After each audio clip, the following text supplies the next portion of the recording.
what are some of just give us a couple of 2 or 3 things that like, specifics inside of what you're working on right now to drive down costs? Yeah. So in the world of construction, it's a very segmented industry. And so you have a different company that might be your electrician, a different company that might be your plumber, your owner, your property manager, your developer, your supply chain, all different.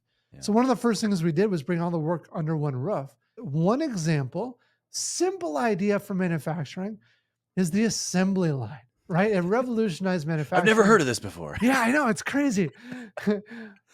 But you look at construction, you say, well, I can't take a building and drive it down a line. Well, no. But what you can do is you can take the person and move them through the building. So every 5 hours, all of our teams shift by one unit through the building. Hmm. And so if you look at the end of our building, every 5 hours, we have a brand new apartment unit completed.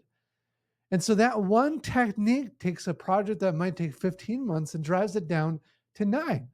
But there are literally 10,000 little things like that. And when you put them all together, they start having a meaningful impact.